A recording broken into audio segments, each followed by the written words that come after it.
I'm not going to dwell too much on trying to do a big sell on you because I'm not here to do that. Craig's invited me up to talk about basically the trends that we're facing now in the debt industry of inland revenue and a few war stories.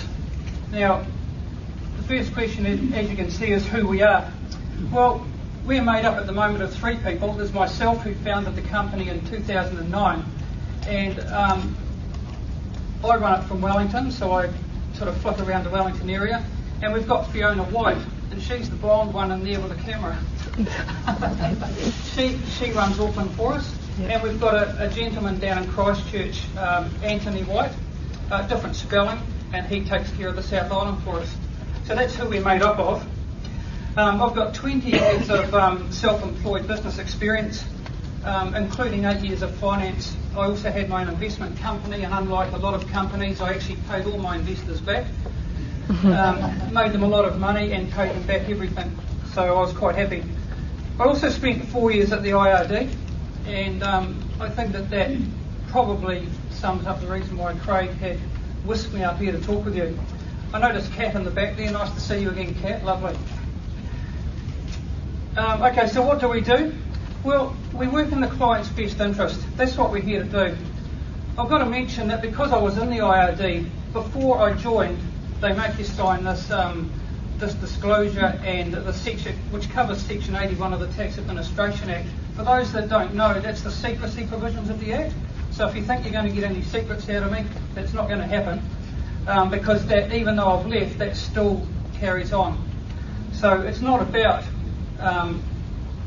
putting across secrets as to how you might be able to do it better.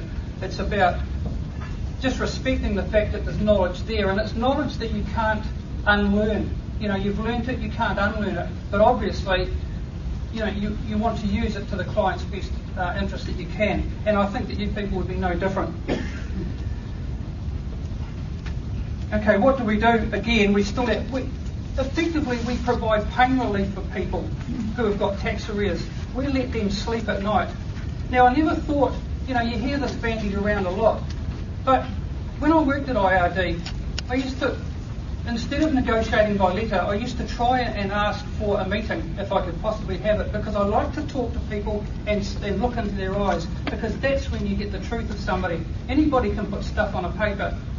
And to a man, out of all the people that I interviewed when I was at IRD, not one of them enjoyed the experience of having to come to IRD. They're petrified of IRD, and I just kept on thinking, this is just not right. It shouldn't be like this. And as Craig said before, you know, there was people, the provisions were softened because there was suicides years ago. Well, I've got to tell you that I've just heard in the last week that there's also been a couple of suicides lately over people with tax debt. So it looks very much to me like we're going back to the way it used to be. We negotiate, as our name suggests, we broker tax debt settlements, and we negotiate tax settlements with inland revenue. And we also, which we take an important part of our job, is that we also try and educate the clients as well, so that it doesn't happen again. It's not just about trying to get all the debt written off, it's about educating them so that they know what their compliance issues are, what their obligations are. And I'm sure that you do the same. But of course they get out there in their business and I think they get sideswiped.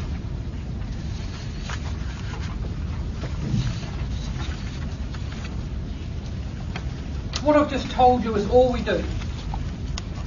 We don't do anything else. We don't have any add-ons, and we don't have any cross-sells or upsells or anything else. We just deal with tax debt.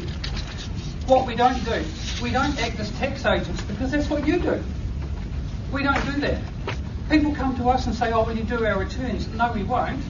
For one, I'm not an accountant. Go and see your accountant to do that. We don't provide finance. You've got people like provisional tax finance that do that. So we're not in that game either. And one of the biggest things that we don't do is that we don't promise that we'll get all the tax written off. We're not about that, as I've said before. Our main point of difference, well, obviously, everybody's thinking, well, it's your IRD experience, and to some extent, I think that that's probably true. But I think what's important is that you've got to lace in all the other bits. The 25 years experience, of inside IRD and outside IRD, the business experience, the finance experience, the negotiation experience, all that rolls in. It all comes into play. When I first started doing this, I thought, oh, this is just about using my IRD nous and helping people. But it's not. There's so much other stuff that comes into it. Anyone can put a tax settlement proposal to IRD. You don't have to be qualified. It's easy. You can just put a letter in and, like we said before, put in the statement of financial position, study up what you think is the right legislation that covers it, and away you go. That's the easy part. Once the proposal's in, effectively that's the client that's taking the position. You're putting your stake in the sand and say, well, this is where I was, this is why it's happened, etc., etc. And then, of course, IRD respond to that. And it's no different from when you're putting in tax returns. You're staking your tax position and the IRD respond to it. You never get them putting the position first and then you responding. And it's the same with the debt proposals. The real game starts once the proposal's submitted. So you've got to know the rules, the when, the what and how to negotiate. When to challenge a decision. And I'll get onto that slightly a little bit later. This is not about bagging IRD and it's not about bagging clients for not doing the right thing. It is simply just helping people get from the place that they are to the place that everybody wants them to be. We try to collaborate with all sides. So I think that X factor counts. That's important. Knowing how they're going to respond when you do put in the settlement and you're not wasting time. And so therefore the costs aren't going through the roof and you're actually keeping IRD's time to a minimum as well. That's the objective.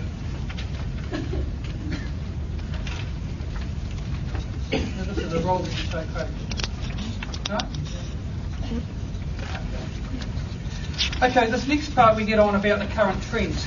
Now we get off, Okay, this goes over a few pages, but effectively there's a legislation change which covers Section 157 of the Tax Administration Act. And this is about how Inland Revenue can go into somebody's bank account and deduct money.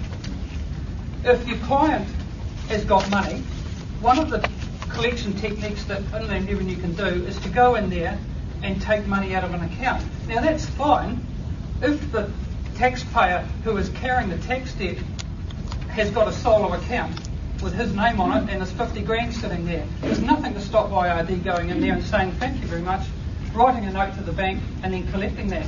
And that can extend to solicitors' trust accounts, accountants' trust accounts, etc., etc. And of course, if you don't comply with the Section 157 notice, it affects tax evasion. However, the legislation has changed in December last year slightly, where, let's go back. The ANZ actually took IRD to the court on that, on one particular case where they tried to go into an account, where IRD tried to go into a bank account and take funds from it where there was joint account holders. Now, it was found in the ANZ's favour by the judge at the time that if one of the taxpayers of the joint taxpayers didn't have tax debt, well then Inland Revenue had no right to go in there and the ANZ didn't have to comply. And so that was a bit of a landmark court case. And I just noticed in December last year that Inland Revenue has now gone in and changed that around a bit. And so now they can deduct from an account if only one of the holders have tax debt and one doesn't. They can still go in and get it. The only way that the taxpayer can protect themselves there is to have a specific written authority saying that you can't withdraw this money unless I cross-signature it. That's the only way out of that. So that's a bit of a win for IRD. You've got to ask yourself, though, whether that effectively transfers the liability to the spouse. And that'll be a point that could be argued for God knows how long. Okay, they've designed a new IR40, which is the personal statement of financial position. And they've now said, and previously we used to use an IR40 for a director or a self-employed person. Now Inland Revenue wants the IR590 clearly used for somebody who's self-employed. I haven't quite understood it myself, because normally you would be putting in financial accounts for that business anyway, which would have the information that Inland Revenue would want. However, that's what the story is. I'll just give you a little bit of an example there. I've had a recent case where there was a fellow who was living in Auckland who, through no fault of his own, had to rush back to England for his dying mother's deathbed. When he was over there, he was put out of work, and when he came back, and he was from England to start with, never been educated as to what was going on, had been to an accountant but didn't really get the nuts and bolts of it. And when he came back, he found out that he had all this tax debt that he didn't, and without getting into the nuts and bolts of that, it ended up that he owed about $60,000 or $70,000. So he went down, couldn't afford to live in Auckland, he was on the bones of his backside, but he had a partner who lived in Dunedin with her 2 children, and he went and lived down there,